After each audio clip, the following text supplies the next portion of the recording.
오늘은 우리 홍 박사가 열심히 준비한 거. 어떤 면에서 보면 우리 홍 박사 2주 동안 준비한 거네. 그치? 2주에 한 번 오니까. 맞아요. 2주간 준비한 거. 제목이 진술 분석 네. 스캔 기법. 네. 자동차 접촉사고 사례를 통해서 아마 이제 진술 분석 그 스캔 기법을 오늘 소개를 해줄 건데. 네. 야, 이거는 강의 시간에 들을 수 있는 얘기거든, 사실은. 스캔 기법은. 그쵸. 뭐 저도 뭐 이 부분에 대해서 이제 관심이 좀 있는 사람에 속하긴 하지만. 네. 근데 내가 이거 스캔 기법을 완전히 난 이해했다고 생각은 안 해요. 내가 이거 꽤 보긴 봤는데. 네네. 알아야 되니까. 근데 오늘 우리 저 홍 박사가 우리 구독자님들한테 이건 뭐 어떻게 보면 고급 지식 전달이네. 예, 진술 분석 네. 스캔 기법에 대해서 오늘 좀 강의야 강의. 예. 한번 들어보겠습니다. 예. 교수님 말씀하셨는데 제가 이제 왕왕 이제 그 진술 분석 준비해 왔었잖아요. 네. 그것도 진술 분석, 오늘 설명해드릴 이 스캔이라는 것도 진술 분석이긴 해요. 그렇죠. 예. 그런데 그게 약간 달라요. 두 개가. 제가 평소에 준비 이렇게 해와서 우리 구독자님들한테 알려드렸던 거는 진실 탐지 기법인 SVA라고 불리는 기법으로 SVA. 예, 진술을 분석한 거고 이 스캔은 뭐 과학적 내용 분석이라고 해가지고 그 줄임말인데 이 스캔은 거짓 탐지 기법이에요. 거탐하고 얼추 비슷하네. 맞아요. 거짓, 네, 폴리그래프랑 비슷한 거예요. 그러면, 아니, 뭐, 진실 아니면 거짓일 건데, 무슨 진실 탐지 기법이 따로 있고, 거짓 탐지 기법이 따로 있고, 이래라고 이렇게 생각하실 수도 있잖아요. 그러면 그저 우리 구독자들한테 그건 알려주고 가야 돼. 네. 무슨 일에서 싹둑 잘라갖고 거짓이 아니면 진실이 되고 진실이 아니면 거짓이다 이렇게 양분하게 생각하지 말아야 된다. 이게 제일 중요해요. 거짓을 말하는지 여부, 네. 진실을 말하는지 여부만 따지는 것이지. 맞습니다. 진실을 말하는지 여부를 그것만 따지는 거지. 진실 아니면 거짓, 거짓 아니면 진실 이렇게 잘라서 생각하고 이 강의를 들으면 헷갈리시죠? 헷갈리실 거예요. 맞아요. 그죠? 네. 그렇게 생각하시고 단지 그냥 거짓이 아닌지 진실이 아닌지 요것만 가지고 얘기한다고 생각하시고 들으면 될 것 같아요. 맞습니다. 그 교수님 정확하게 말씀해 주셨는데 진실이 아니다라는 게 그러면 거짓이냐? 그렇지는 않거든요. 반대로 거짓이 아니다라는 게 꼭 진실이냐? 그렇지 않을 수 있단 말이에요. 맞아요.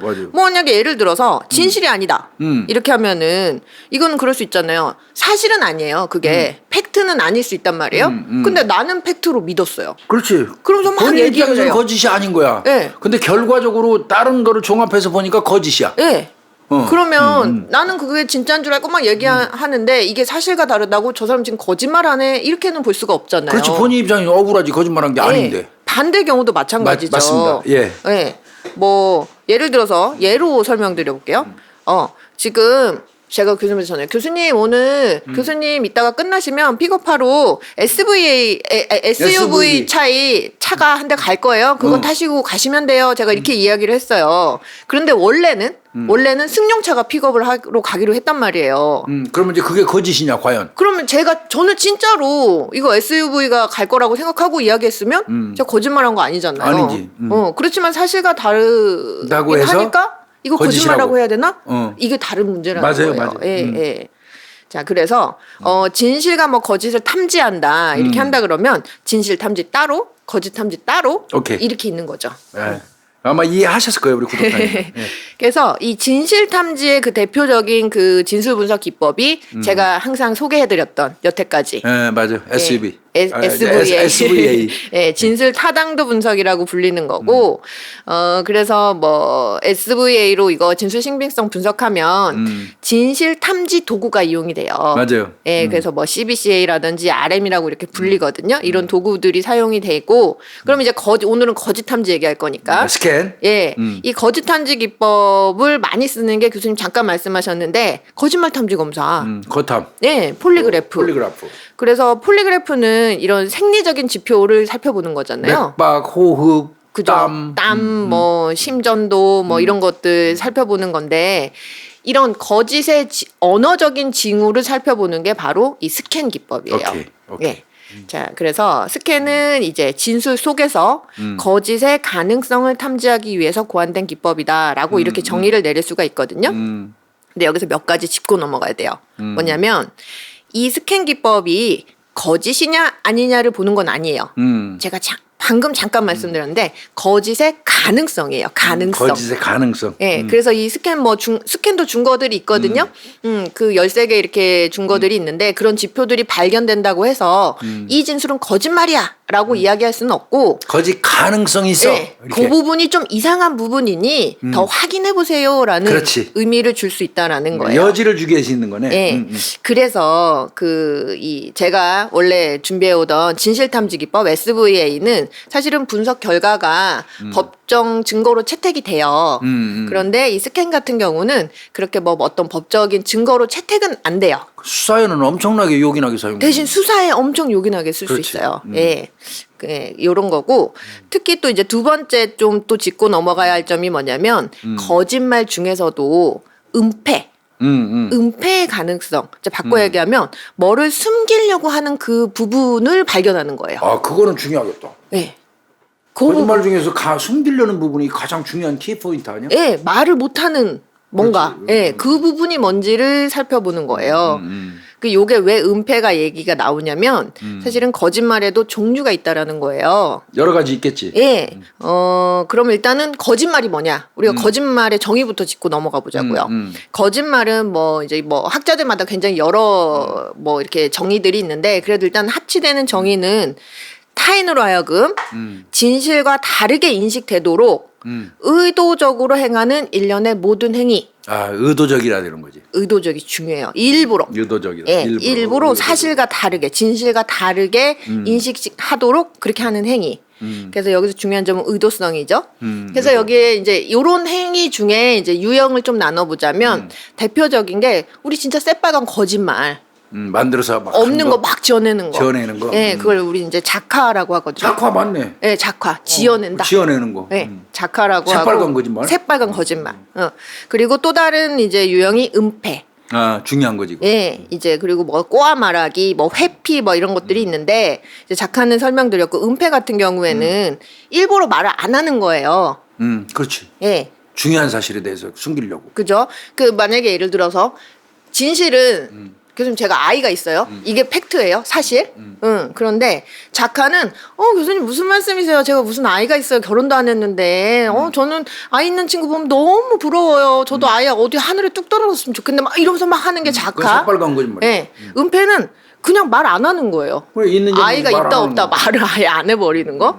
그리고 이제 꼬아 말하기는 뭐 일부는 사실을 얘기하면서 일부는 살짝 비틀어가지고 모호하게 그것도 의도가 있으면 거짓말이죠. 시선을 딴 곳으로 돌리기 위해서 그러는 거 아니에요? 그렇죠. 만약에 예를 들어서 꼬아 말하기는 뭐 그러게요 교수님 결혼하면 다들 아이를 다 잘 낳고 하던데 그러게요 글쎄요 막 이런 식으로 그리고 애매하게. 애매하게. 예. 자 그리고 회피는 정확한 정보를 주지 않는 거예요. 그럼 만약에 예를 들어서 교수님이 홍 박사야 아이 있어 이렇게 하면은 글쎄요. 예 글쎄요 네 뭐 그냥 이런 식으로 예. 애매하게 이런 거 다 거짓말이긴 하죠. 작화, 은폐, 꼬아 말하기, 예. 그다음에 회피. 예, 이런 이제 몇 가지 이제 유형이 있는데 왜 스캔에서 은폐를 특히 이 유형 중에서 살펴보느냐면은 거짓말을 할 때 이 중에서 뭐가 제일 쉬워 보이세요, 교수님? 아유 저 은폐가 제일 쉽지 뭐. 그죠, 그냥- 일부러 말 안 하면 그만이잖아. 그냥 말 안 하면 그만인 말 안 하면 거잖아요. 제일 편하지 뭐. 예. 새빨간 거짓말은 작화하려면 만들려면 나름대로 막 머리 써야 되잖아. 어떻게 기승전결도 만들고 그래야 되잖아. 예, 맞아요. 예, 그래서 작화가 제일 어렵고 꼬아 만들기도 힘들 것 같아요. 이런 사실 이렇게 베베 꼬는 것도 쉬운 일 아니고. 맞아요. 예, 그래서 이제 이 중에서 작화를 이제 능동적 거짓말이라고 하고 이 나머지는 이제 뭐 수동적 거짓말이라고 하는데 그 중에서도 특히 은폐가 제일 쉬워요. 그냥 그렇지. 말 안 해버리면 말 빼고 안 말하면 해버리면 되니까. 그래서 실제로 거짓말 중에서 제일 많이 사용되는 유형이래요. 은폐가. 그래서 이제 그런 부분들 그걸 찾아내는 거구만 이제 기법이. 찾아내는 거예요. 스캔 기법이. 맞아요. 예. 이 스캔 기법 같은 경우는 이스라엘의 폴리그래퍼가 만들었어요. 그거 다 많은 분이 만들었구나 역시. 예. 사피르라고 불리는 이 폴리그래퍼가 1987년도에 이제 개발을 했는데 이 양반이 이제 그런 거예요. 이거 원래 폴리그래퍼 하려 그러면 질문들 막 이제 사전 개발해갖고 질문 있어. 하잖아요. 그거를 계속 하다 보니까 이게 그리고 또 결과가 나오잖아요. 그리고 뭐 나중에 수사 결과도 나올 거고. 그런 거짓말하는 사람들은 좀 특징이 있네. 공통되는 특징이 있네. 이러면서 이 스캔을 만든 거예요. 오케이. 그래서 이제 13가지 이제 특징 정도로 해가지고 준거를 만들었거든요. 그래서 뭐 이거는 우리나라뿐만 아니고 미국, 영국, 캐나다, 호주, 이스라엘 막 굉장히 많이 쓰이고 있어요.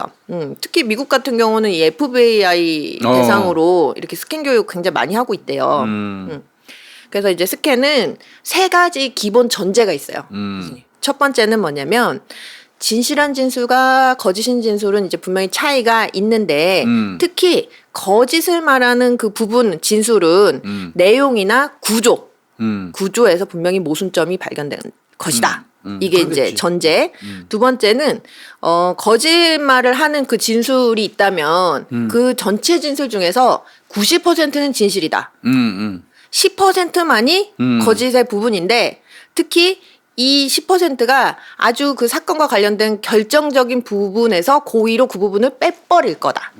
그러니까 말 안 하는 10%를 집중해서 봐야 되겠다. 예, 뭔가 말 안 하려고 하고 숨기려고 하는 그 부분이 이제 있다는 거고 이제 마지막 3번째 전제는 사람들은 인간은 누구나 자기만의 언어 규칙을 가지고 있다. 그렇지. 예. 내가 말하는 그 내 언어 패턴이 있잖아요. 그러면 그런 패턴이 쭉 있는데 그 패턴에서 딱 위배가 되는 부분이 발견된다면 그 부분은 분명히 무슨 이상이 있는 거다. 거짓말 하려니까 자기가 통상 쓰는 언어의 패턴에서 벗어나는 거지. 그렇죠. 거짓말을 하려니까 그 부분을 찾으면 그걸 된다. 찾아라. 예. 쉬운 일이 아니다.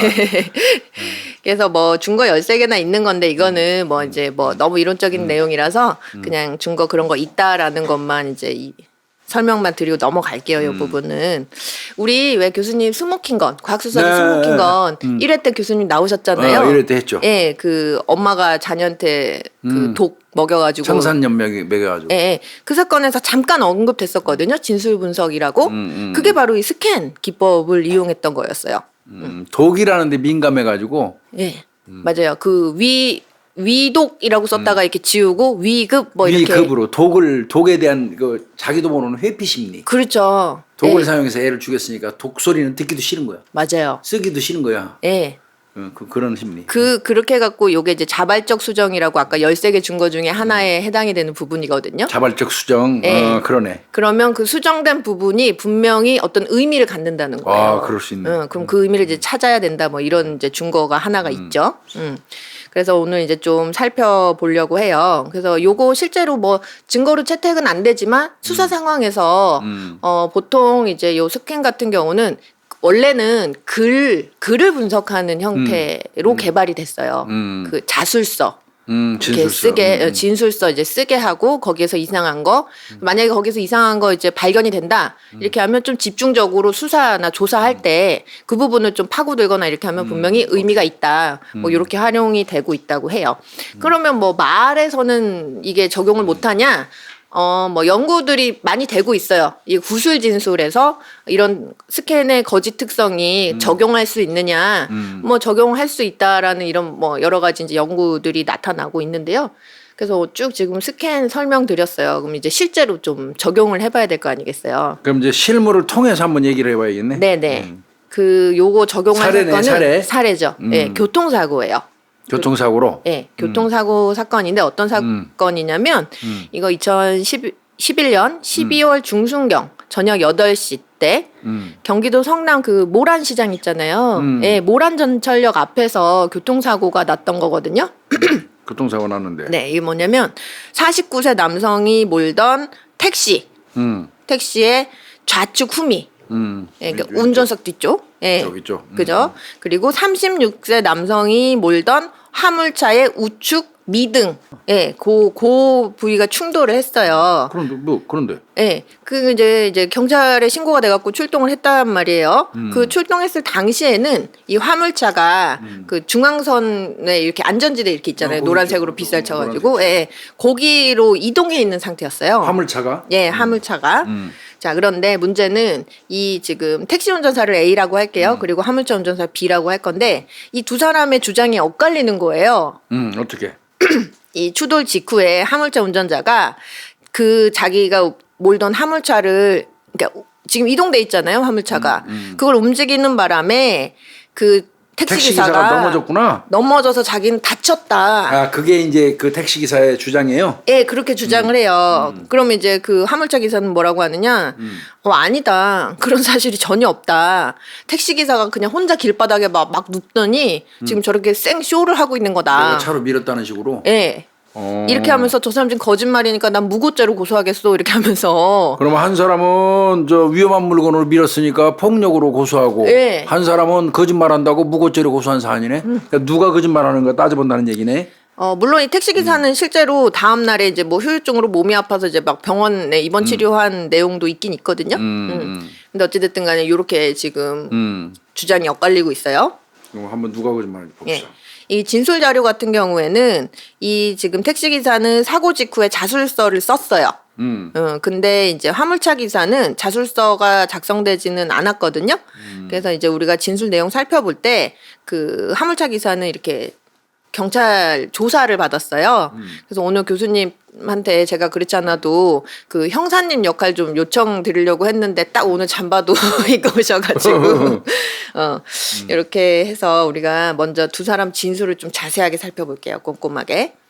A는 지가 자필 진술 썼으니까 뭐 그냥 그대로 가면 되지. 예. 근데 이제 요거 저희 우리 프로 이렇게 라디오처럼 또 들으시는 분들도 많다고 하셔가지고 아마 화면에 띄워주실 것 같은데 정 PD님이 한번 쭉 읽어볼게요. 자필 진술서. 2011년 12월 14일 저녁 20시 10분경 저 뭐 땡땡땡은 홍유진은 경기 뺑뺑 가 12345 영업용 택시를 운전하고 분당 야탑에서 성남시 태평동 소재 가스 충전소로 가기 위해 성남시 모란 전철역 4번 출구 앞 도로에 이르러 때마침 모란 장날이라 차량들 흐름이 정체되어 저의 택시도 잠깐 흐름이 멈춰섰습니다. 그때 저의 후미 옆에 따라오던 땡땡 나 5678호 1톤 차량 화물자 뭐 땡땡땡 김개똥이가 제 택시 옆 후미 부위를 추돌하였습니다. 문제는 그 다음이었습니다. 제가 택시에서 내려 왜 서 있는데 박느냐고 하니까 화물차 기사도 차에서 내려 추돌 부위를 살피더니 화물차에서 떨어진 깜빡이 뚜껑을 주워가지고 다시 화물차로 올라가서 앉더군요. 그리고 나서는 차를 움직이려고 하길래 경찰을 부르든지 지나가는 다른 택시라도 불러서 스프레이로 양쪽 차량 바퀴 표시라도 하고 빼야지. 그냥 빼면 나중에 서로 우기니까 잠깐이면 되니까 움직이지 말라고 했습니다. 그랬더니 화물차 기사는 차를 빼놓겠다며 화물차 앞에 서 있는 저를 비켜나라 하면서 붕붕거리며 위협적으로 막 밀어버리기에 제가 움직이지 말라고 소리쳤습니다. 순간 섬뜩한 생각이 들고 무서웠습니다. 경찰도 매달고 죽이는 세상이라는 생각에. 계속 밀기에 제가 화물차 앞에 주저앉았습니다. 그랬더니 후진 기어를 넣고 뒤로 붕붕거리며 후진하다 저를 피해 옆으로 나가려고 붕붕거리며 위협하기에 벌떡 일어나 또 앞을 가로막아 섰습니다. 계속 밀어버리더군요. 또 주저앉고 반복하다 중앙선 부위에 그려놓은 녹지대 부근에서 제가 똑바로 서 있으니까 화물차가 막 붕붕거리며 저를 밀기에 가만히 서 있으니까 밀어 제가 앞쪽으로 삐딱하게 퍽 엎어졌습니다.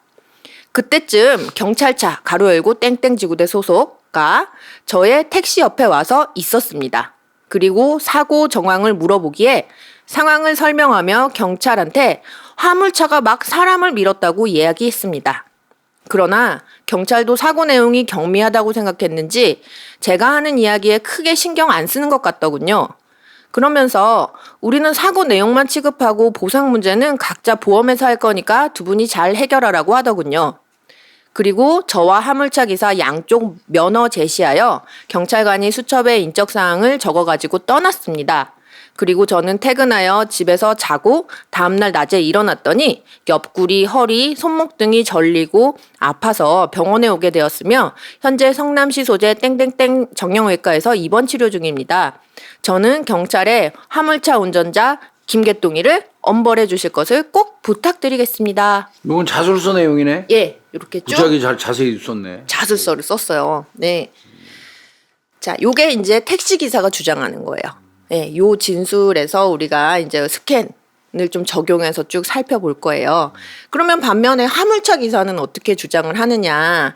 화물차 기사는 아까 말씀드렸다시피 이제 이 자술서를 안 쓰고 경찰 조사만 받았어요. 이게 조서 내용이에요? 네, 그래서 조서 내용의 일부인데 요거는 교수님이랑 저랑 한번 역할극 해볼까요? 그럼 이제 형사가 네, 그러니까 이제 그 화물차 기사를 상대로 해서 조사받는 거네. 네. 피의자는 고소인 그 택시 기사 A를 자동차로 밀어서 넘어뜨렸다는데 사실인가요? 이렇게 아니요. 물어봤어요. 전혀 그런 사실은 없습니다. A씨 본인이 저의 1톤 봉고 와이더 더블캡 화물차 앞에 2번에 걸쳐서 스스로 들어놓은 겁니다. 왜 들어놓던가요? 아니, 그 사람 속은 제가 모르겠는데요. 그냥 제 차량을 이동하려고 했는데 이동하지 못하게 가로막고 서 있다가 제가 운전하지 않고 가만히 있었는데도 그 A가 무슨 이유에서인지 몰라도 제 차 앞에 뒤로 들어누웠어요. 그 택시 기사가 들어놓았을 때 그 피의자는 운전석에 앉아 있었나요? 네. 그때 차량에 시동은 걸려 있었고요. 예. 이 사건 관련 교통사고의 내용을 자세히 설명해 보십시오. 제가 그 땡땡상가 앞 편도 5차로 중에서 2차로를 이제 차량 증가 정체가 됐단 말이에요. 그것 때문에 서행으로 가고 있었어요. 그런데 제 차량의 우측 차로인 3차로 거기를 이제 그 택시기사가 주행을 하고 있었는데 그 택시가 그 앞에서 서행 중인 시내버스를 피해서 좌측으로 핸들을 확 꺾으면서 제 차량 앞으로 끼어드는 그런 일이 있었어요. 그 과정에서 그 택시기사의 택시 좌측 그 후미 그리고 제 차량의 우측 선두 이 측면이 서로 부딪혀가지고 제 차 그 우측 미등이 깨졌고요. 그 택시기사 택시는 그 좌측 핸더 한 10cm 정도 될 것 같은데 그 정도 긁히는 그런 사고가 있었던 게 그게 다예요. 그 사고에 대해서 피의자는 어떻게 조치를 했나요? 그래서 이렇게 제가 말씀드린 것처럼 이제 사고가 나니까 제가 즉시 차량을 멈췄고요. 차에서 내려가지고 이 어떻게 사고 났나 이런 걸 확인을 했어요. 그리고 나서 제가 112에다가 신고를 한 거거든요. 그 다음에 신고하고 나서 그 차 2대가 이제 어떤 상태인지 보려고 이렇게 봤더니 굉장히 경미해요. 그냥 큰 게 없었고요. 근데 또 그날 모란 민속 장날이었단 말이에요. 그래서 차가 엄청 밀려 있었어요. 차량 정체가 너무 극심해서 저랑 그 택시랑 사고가 나니까 2개 차로가 완전 밀린 거예요. 그래갖고 차가 못 다니니까 그 뒤에서 막 그 차량 운전자들이 막 차 빨리 빼라고 막 경적 울리고 막 난리가 났었어요. 그래가지고 제가 택시기사한테 아니 이렇게 할 게 아니라 우선 차를 좀 옮깁시다. 옮기고 얘기를 하자고요. 라고 그렇게 얘기를 했고요. 그 다음에 제가 그냥 제 차에 올라타가지고 차량을 운전해가지고 그 이제 우측 중앙선 안전지대 그쪽 공간으로 옮기려고 했습니다. 그 후에 그러면 바로 안전지대로 차량을 이동했다는 건가요? 아니요. 그 바로 이동하지는 못했어요. 왜냐면 제가 차에 올라가가지고 우측이 아니고 좌측이네요. 좌측 안전지대로 이제 이동을 하려고 차 창밖으로 이제 고개를 요렇게 내밀고 그 좌측에서 차가 오는지 안 오는지 그거 이제 확인하면서 조금 갔어요. 서서히 이동을 하다가 한 1m, 2m 그렇게 진행을 하다가 1차로에 막 들어섰을 때 딱 보니까 전방 앞을 봤거든요. 그랬더니 그 택시기사가 제 차 앞에 서 있더라고요. 그래서 어떻게 했어요? 아니 그래가지고 그 즉시 브레이크 제가 딱 밟고요 정차를 했어요. 그 다음에 제가 이제 창밖으로 고개 이렇게 내밀고 아니 아저씨 지금 뭐 하는 거예요 이렇게 얘기했거든요. 뒤에 차 밀리는 거 안 보여요? 막 이렇게 얘기를 했어요. 뒤에서 지금 차 빼라고 지금 난리 났잖아요. 이거 하면서 막 제가 좀 다그치면서 비키라고 소리쳤죠. 그랬더니 그러면 택시기사분이 비켜주던가요? 아니요. 아스팔트 바닥에 갑자기 들어눕더니요 그냥 아무 말도 없이 그냥 있더라고요. 그래서 어떻게 했어요 본인이? 그래서 제가 차를 더 움직이면 그 택시기사가 다칠 것 같았고 그냥 저 사람이 왜 저러지? 도대체 무슨 꿍꿍이 속이 있나? 이렇게 생각이 들어서 그래서 저도 그냥 좀 가만히 있었어요. 그러고 있다가 한 20초 정도 뒤에 택시기사가 자리에서 일어나가지고 이 바지 호주머니에다가 양손을 넣고 제 차 앞을 이렇게 좌우로 왔다 갔다 하더라고요. 그래서 제가 다시 이제 그 안전지대 쪽으로 좌측으로 차량을 운전을 했어요. 그래서 한 2m, 3m? 그 정도 이제 이동을 해가지고 그 안전지대 거의 다다랐거든요. 근데 갑자기 그 택시기사가 갑자기 움직이는 차를 가로막고 그 자기 등을 제 화물차 앞에다 대고 서더라고요. 그래서 본인은 그럼 어떻게 했어요? 즉시 멈췄죠. 그 후의 상황 또 어떻게 됐어요? 제가 차를 즉시 멈췄더니 그 택시 기사가 또 제 차 앞에 아스팔트 바닥에 또 들어 눕더라고요. 그리고는 아무 말도 안 하고 그냥 계속 들어 누워 있어요. 그래서 어떻게 했어요? 또 그 또 차 움직이면은 그 택시 기사가 다칠 것 같으니까 저는 전혀 움직이지도 않고 그대로 있었죠. 그 후에는 또 어떻게 됐어요? 그 제가 이제 아무 반응 없이 차를 멈추고 가만히 있으니까 이 택시 기사가 또 일어나요. 그런데 이제 그 사이에 출동한 경찰관님이 이제 다가왔어요. 그래갖고 경찰관님이 오시니까 저는 그 사이에 차를 이제 무사히 그 안전지대 쪽으로 옮겨 놓은 거고요. 그 오신 경찰관님한테 이제 사고 경위 이런 거 설명했죠. 택시 기사가 그 본인의 자동차 앞에서 2번 들어놓았다는데 처음으로 들어놓은 것과 사고 지점은 어느 정도 떨어져 있나요? 처음 사고 난 데서 이제 이 사람 제일 처음으로 들어놓은 건 한 2m 정도 됐던 것 같아요. 그러면 첫 번째 들어놨다는 곳하고 두 번째 들어놨다는 곳은 어느 정도 떨어져 있어요? 그것도 한 2m 정도요. 이와 같이 이동했을 때 그때 속력은 어땠어요? 그때 속력은 사람 걸음걸이보다 더 천천히 움직였죠. 바로 앞에 사람이 서 있는 걸 보면서도 굳이 차량을 이동하려고 한 이유는 뭐예요, 그럼? 아, 차가 워낙 막혀 있었다니까요. 뒤에서 막 빼라고 욕도 하고 막 그랬어요. 경찰에 신고했다면 경찰관이 도착할 때까지 기다려도 되는 거 아닌가요? 아, 뭐 그래도 됐긴 됐을 건데 제가 아까 그 내려서 차 봤다고 했잖아요. 근데 뭐 이렇게 너무 심한 사고가 또 아니었고요. 저희가 한 10분 정도 이렇게 시비를 했는데 그 사이에 차가 진짜 많이 막혀가지고 솔직히 제 입장에서는 좀 젊은 사람이니까 좀 합리적으로 그냥 대처를 하는 게 차를 빼는 게 더 낫다 이렇게 제가 생각을 해가지고 차를 빼려고 했던 그게 다입니다. 그래도 사람이 앞에 있으면 저 자칫 상대방한테 부상을 입힐 수도 있다는 사실 같은 거는 인식하지 않았나요? 당연히 했죠. 당연히 제가 여기서 차를 움직이면 다칠 수 있다는 생각을 했어요. 그래가지고 그 택시기사가 앞에 있을 때는 제가 절대 차를 움직이지 않고 있다가 이 기사가 차에서 떨어져 있는 그때만 제가 이동을 했던 겁니다. 그러면 그 사람이 들어놓다가 일어났을 때 부상 여부 확인해 봤어요? 아니 본인이 혼자 들어누웠는데 제가 왜 부상 여부를 확인을 합니까? 제가 밀쳤다면 그 사람이 가만히 있었겠어요? 요런 내용이네. 네네. 그러면 분석을 한번 해보세요, 이거. 예, 이 중간에 한 페이지가 좀 빠졌는데 그냥 뭐 내용상 문제 없을 것 같아서 이제 갈게요. 그러면 우리가 이제 쭉 A 주장, B 주장 이렇게 쭉 살펴봤잖아요. 그래서 이 두 사람의 진술 내용을 좀 분석을 해볼게요. 일단 A. 우리 자술서 있었잖아요. 택시기사. 네, 택시기사 이제 진술을 좀 분석해 볼 건데, 교수님 혹시 느끼셨어요? 이 사람 자술서 쓸 때 본인에 대한, 자기 자신에 대해서 이제 표현하는 부분의 특징을 좀 볼게요. 이 사람은 자기 자신에 대해서 그래서 제가, 저의 이런 그 1인칭 대명사를 글 전반에서 사용하고 있어요. 많이 있어요, 많이. 예, 저를, 제가, 저는 뭐. 예, 지금 보면은 저의 후미에서 제 택시 옆에서 제가 택시에서 내려 저를 비켜놔라 뭐 저를 피해 옆으로 이렇게 쓰는 사람이란 말이에요. 그 이제 그래서 1인칭 주어 나 저 이런 거를 쓴다는 거는 내가 거기에 주관적으로 개입하고 있다라는 거를 드러내주는 의미예요. 그럼 이제 반대로 해석할 수가 있겠죠. 만약에 이런 1인칭 주어가 생략됐다. 생략된 부분이라면 그 부분에 있어서 내가 그거에 관여하고 있음을 좀 발뺌하고 싶은 거예요. 네, 그런 심리가 이제 나타난다라고 이렇게 볼 수가 있는데 적극적으로 개입됐다, 나다. 예. 나 위주라는 거죠. 예, 그게 이제 나타나면 내가 주관적으로 이렇게 좀 내가 개입됐다라고 느끼는 건데 그러면 이 사람은 어찌됐든 간에 그래서 나라는 표현을 쓰는 사람이잖아요. 그런데 이게 만약에 어느 특정 부위에서 빠졌다라고 한다면 그 부분은 자기가 개입돼 있음을 좀 발뺌하고 싶은 거죠. 그러니까 자기가 말하기 싫은 부분에는 저는, 나는, 제가는 안 쓴다는 얘기죠. 예, 그러면 이 글에서 싹 살펴보면 1인칭 주어가 생략된 곳이 몇 군데가 있거든요. 근데 그 부분이 바로 어디냐? 화물차랑 추돌 한 다음에 신랑이 하는 부분이에요.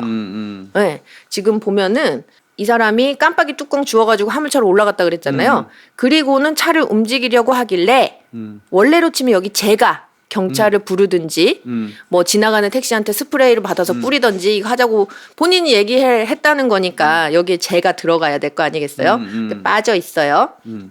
그리고 차를 붕붕 거리면서 막 밀어버렸대요. 그래서 이때는 얘기해요. 움직이지 말라고. 제가 움직이지 말라고 소리를 쳤대요. 그런데 또 여기에서부터는 빠져 있어요. 재간은 빠져 있네요. 재간은 빠져 있고 순간 섬뜩한 생각이 들고 무서웠습니다. 블라블라 할 땐 또 빠져 있어요. 이런 식으로. 그리고 또 계속 차가 밀어버렸다. 그리고 원래 여기를 치면은 저는 또 주저앉고 반복하고 하다가 뭐 블라블라 이렇게 해야 되는데 여기도 또 빠져 있어요. 이런 식으로 자기가 이제 화물차 기사랑 신랑이 막 하는 장면에서는 제가라는 얘기를 잘 안 써요, 이 사람이. 그러면 왜 요 부분에서 좀 요런 표현이 없어졌다는 걸 눈여겨볼 필요가 있다라는 거죠. 그리고 굉장히 하나 의미 있는 표현이 있었는데요. 경찰 왔잖아요. 경찰 와가지고 저 화물차 기사가 저를 막 쳤어요. 이렇게 얘기를 해야 될 거 아니겠어요. 근데 여기서는 이 저를이 아니고 사람을 밀었다고 이야기했습니다. 그죠? 상황을 설명하며 경찰한테 화물차가 막 사람을 밀었다고 저를 이야기했습니다. 밀었다고 해야 되는데. 저를 밀었다고 해야 되는데 그럼 사실은 여기에서 이 저를이라는 표현을 못한다는 거는 이 당시를 떠올렸을 때 사실은 자기를 친 모습이 안 떠올랐을 수 있죠. 여태까지 저는 제가로 다 하던 사람이 예. 갑자기 사람으로 바뀌었네. 사람을 밀었다고. 그렇죠. 화물차하고 시비 되면서부터. 예, 요런 좀 특징이 있었어요. 자, 그러면 이제 화물차 운전자에 대한 호칭이 또 어떻게 표현되는지를 좀 살펴보자고요. 이 지금 A 입장에서는 이 운전기사가 가해자잖아요. 그렇죠. 그렇게 주장을 하고 있잖아요. 그런데 이 지금 진술 내에서 화물차 운전자에 대한 호칭이 계속 변해요. 어떻게 변하는지 한번 볼까요? 제일 처음에 보면은 땡땡나 56785 1톤 화물차 운전자 김개똥이가 라고 딱 썼단 말이에요. 화물차 운전자 김개똥. 근데 요게 이제 딱 뒤에 가면 문제는 그 다음이었습니다. 제가 택시에서 내려서 왜 서 있는데 박느냐고 하니까 화물차 기사도 차에서 내려서 추돌 부위를 살피더니 이때 화물차 기사예요. 또 블라블라블라 얘기하다가 그랬더니 화물차 기사는 차를 빼놓겠다며 화물차 앞에 있는 저를 비켜나라면서 이렇게 화물차 기사가 돼요. 자, 그 다음에 쭉 가다가 그러니까 저는 여기서 없어요. 주저앉고 반복하다 중앙선 부위에 그려놓은 녹지대 부근에서 제가 똑바로 서 있으니까 화물차가 화물차로 바뀌었네. 막 붕붕거리며 저를 밀기에 예, 자 이렇게 바뀌었어요. 그리고 수시로 바뀌었네. 화물차로. 예, 경찰한테 화물차가 막 사람을 밀었다. 그죠? 그리고 쭉 이야기하다가 경찰관이 이야기하는 부분 두 분이 잘 해결하라고 하더군요.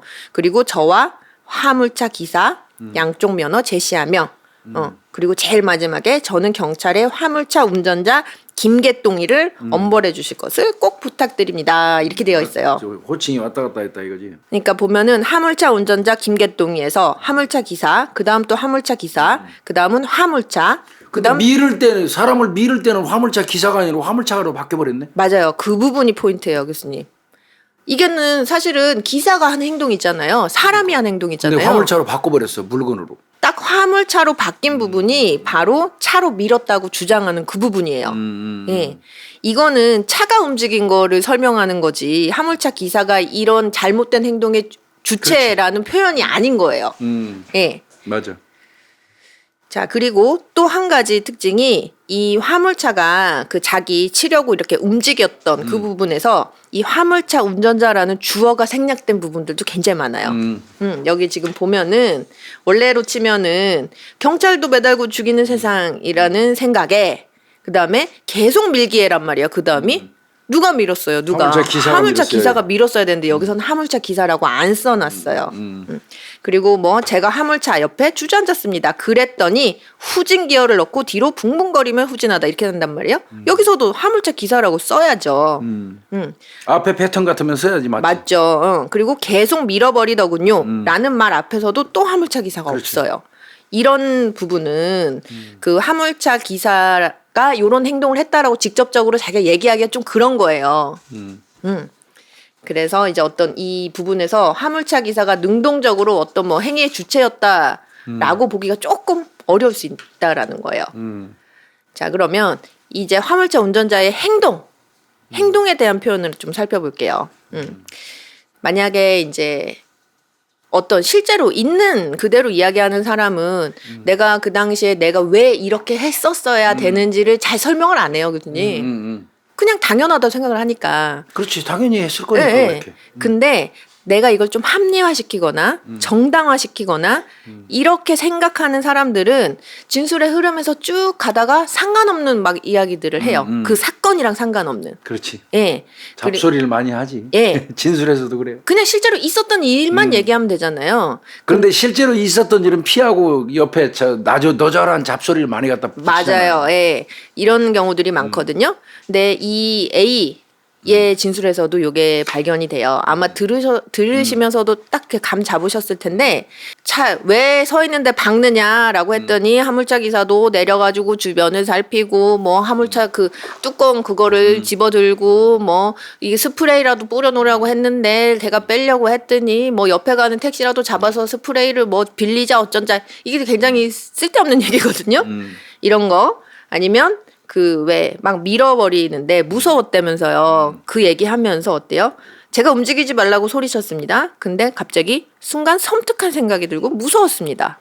경찰도 매달고 죽이는 세상이라는 생각에. 나는 이제 거기서 뭘 느꼈냐면 그냥 내 기본적으로는 그렇게 밀고 그러는 게 무섭다면 차 앞에 둘은 없질 않아. 그렇죠. 멀찌감치 피하지.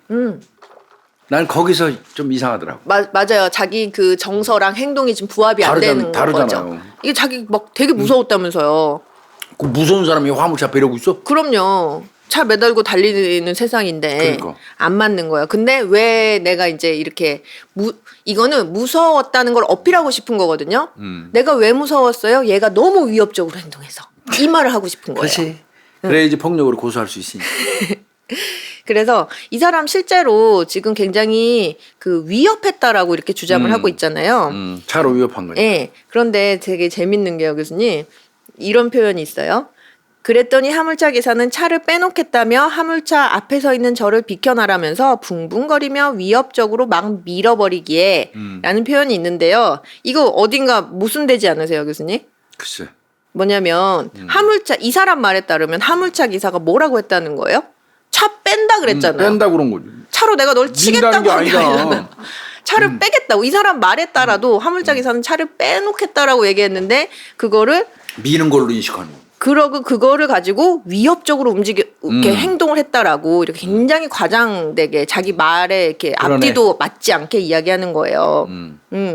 이거는 그 자기가 굉장히, 그러니까 이 화물차 기사가 한 행동이 굉장히 위협적이었다는 거를 막 과장시키려고. 강조하려다 보니까 그렇게 예, 된 거예요. 맞아요. 아주 빼는 차는데 왜 무서워해? 그렇죠? 차를 빼겠다고 했잖아요. 밀겠다는 것도 아니고. 그리고 특히 아마 들으셨을 때 좀 귀에 딱 와닿는 표현이 있었을 텐데 붕붕거리며가 굉장히 많이 표현을 했어요. 무서운 표현이에요 그게. 막 웅웅 했다는 거잖아요. 예. 나 이렇게 무서웠다 이거. 예. 근데 이렇게 보잖아요, 교수님. 그러면 보세요. 자, 빼놓겠다며 붕붕거리며 위협적으로 막 밀어버리게. 또 이제 보면은 후진 기어를 넣고 뒤로 붕붕거리며 후진하다. 뒤로 후진하는데 뭐 치일 일이 뭐 있어? 네, 저를 피해 옆으로 나가려고 붕붕거리며 위협하기에. 그죠? 이 사람은 지금 앞으로 갈 때도 뒤로 갈 때도 옆으로 갈 때도 계속 붕붕거리면서 운전을 했대요. 근데 말씀하신 것처럼 예를 들어서 맞은편에 이렇게 있으면 차가 앞으로 갈 때 붕붕 하는 건 위협이 될 수 있어요. 근데 후진하는데 뭐. 뒤로 가는데 맞아. 그리고 뒤로 갈 때 붕붕거린다는 표현 자체가 맞지가 않는 거죠. 그리고 또 옆으로 갈 때 붕붕거린다는 거는 마찬가지예요. 본인이 얘기하고 있어요. 저를 피해. 그렇지. 저를 향해서가 아니고 저를 피해 옆으로 나가려고 붕붕거리며래요. 이거는 이제 이 사람이 나를 향해서 이제 받겠다라는 이런 위협으로 붕붕거렸다랑 안 맞는 거죠. 표현이. 자, 요런 이제 어색한 표현들 이렇게 나타나는 부분. 그리고 이 사람 계속해가지고 차로 이제 좀 이렇게 차와 몸이 접촉되는 그거를 밀어버렸다라고 이렇게 표현하고 있거든요. 이래서 죽었어. 네, 밀어버렸다는 요 표현의 사용을 좀 살펴보면 요 표현 앞에는 누가, 뭘 이라는 표현이 아예 안 나와요. 지금 원래로 치면은 화물차 기사가 저 뭐 다리 쪽을 밀었어요. 뭐 이렇게 나와야 될 거 아니겠어요? 저를 네. 뭐 어디를 밀었어요. 근데 그냥 이래요. 계속 밀기에 앞에 뭐가 아무것도 안 달려 있어요. 그리고 또 앞에 또 뭐가 계속 밀어버리더군요.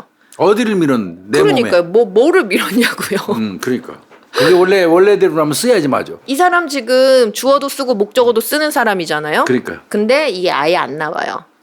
그래서 이 지금 보면은 요런 진술로는 신체 어느 특정한 부위를 쳤다라는 게 맞아요. 근거가 안 되는 표현이죠. 더 나아가서는 밀었다. 그래서 부딪혔다라는 표현이 없잖아요. 맞아요. 그러니까 물리적인 어떤 접촉이 있었다라는 것도 사실은 없는 거예요. 모호한 표현인 거예요. 특히 아까 밀었다라고 경찰관한테 얘기할 때는 화물차 기사도 아니고 화물차가 밀었어. 나 아니고 사람을 밀었어요. 이런 애매한 표현으로 이제 바뀌는 거죠. 그래서 요 진술을 가지고 요런 특성으로 인해서 결론을 내리자면 이 화물차 기사가 위협적으로 운전을 해서 그 차에 밀려서 자신이 넘어졌다라는 것은 과장 혹은 허위의 그렇지. 가능성을 시사한다. 이렇게 볼 수가 있는 그러면 거죠. 택시 기사는 그렇고 그러면 이제 아까 그 화물차 기사도 또뭐 진실인지 아닌지 확인해 봐야 할 거 아니야. 예, 이제 근데 화물차 기사는 이제 저거였잖아요. 조사였잖아요. 진술조서였으니까. 예.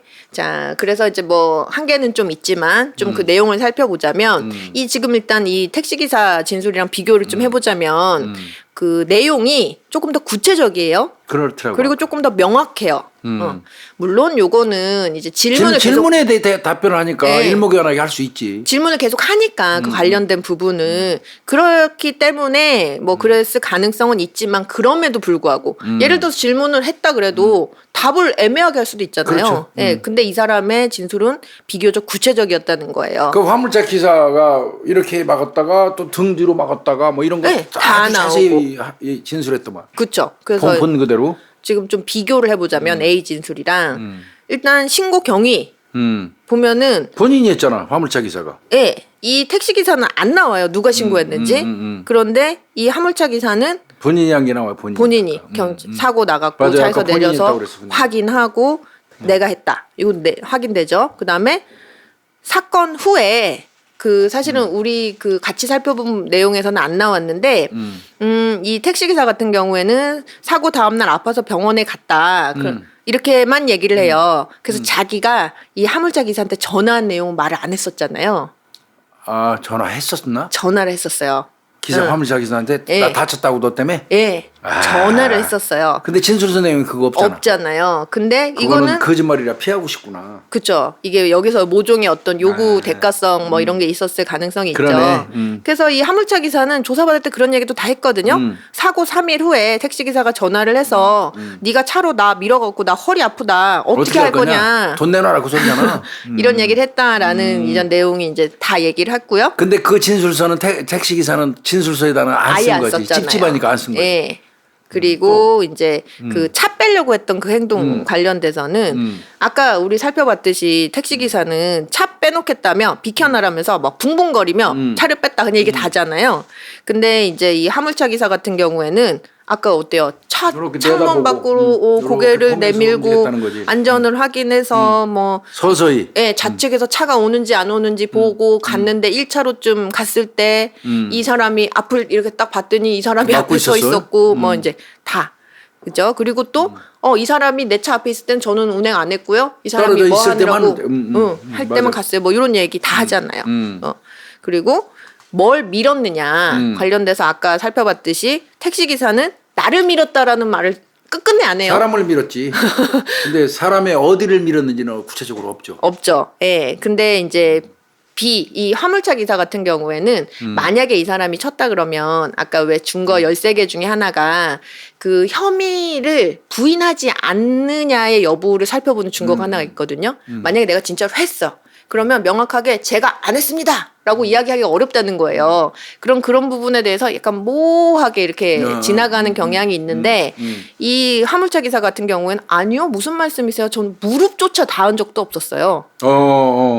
저는 전혀 안 쳤고요. 지 혼자 넘어진 거예요. 확실하게 네. 명확하게 얘기하네. 닿은 적이 단 한 번도 없었습니다라고 명확하게 이야기를 해요. 그리고 또 아까 살펴보셨다시피 이제 차 부딪히는 상황. 사실은 택시의 좌측과 그다음에 그 택시가 이렇게 있으면 네. 좌측과 그다음에 요 예. 화물차의 미등, 화물차의 우측, 미등 요렇게 부딪힌 거잖아요. 이렇게 탁 부딪힌 거야. 그러면 사실은 요것만 생각을 해보면 이렇게 잘 가고 있는 택시에 요렇게 박았을 수도 있고요, 교수님. 이렇게 가서 아니면 얘가 잘 가고 있는데 화물차가 얘가 이렇게 와서, 택시가 그렇죠. 요렇게 와서 박았을 수도 있잖아요. 그렇죠. 이렇게 꺾어서. 네. 근데 이 택시 기사에서는 뭔지 몰라요. 지가 잘못해서 박은 건지 제가 잘못해서 박은 건지가 안 나와 있잖아요. 요 부분만 이렇게 받쳤다라고 하는데 이 어때요? 이 화물차 기사는 어때요? 아주 명확하게 설명을 하고 있잖아요. 화물차가 정차 중인 택시, 그다음에 화물차가 나는 이제 서서히 가다가 좀 서 있는 상태에서 이 택시가 화물차랑 버스 사이로 끼어드는 과정에서 추돌했다. 라고 이렇게 이야기를 해서 그 추돌 방향, 이동 중인 차로 위치, 뭐 이런 게 다 포함이 돼가지고 추돌 경위를 좀 파악할 수 있어요. 그런 내용들이 굉장히 많이 포함되어 있어요. 이런 것처럼 비진술에는 이렇게 굉장히 명확하고 좀 구체적이에요. 진술 자체가. 그래서 이제 보면은 결론적으로 이 택시기사의 진술, 이거는 어떤 요때 당시의 상황을 담보할 수 있을 만한 구체적인 정보는 없어요. 거의 약한데 비해서 막 자기 감정적인 부분 있잖아요. 자기 생각, 이런 거를 강조하고 있고, 전반적으로 자기 행위와 관련된 사실에 대해서 구체적인 표현 못 하고요. 특히 차량 접촉하는 과정에서는 자기가 잘못된 부분, 자기가 불리한 부분은 아예 말조차 안 하죠. 예. 그리고 이 화물차 운전자랑 서로 뭐 옥신각신 실랑이 하는 상황도 내용이 거의 없어요. 그냥 붕붕거리며 위협했다, 기사가. 요거밖에 없죠. 그리고 차에 이제 밀려서 치였다라는 거잖아요, 결국은. 그것도 그냥 차가 굉장히 위협적으로 움직였다라는 내용을 빼면 거의 없잖아요. 그리고 위협적으로 움직였다는 것도 아까 살펴보셨다시피 과장이 굉장히 많이 섞여져 있죠.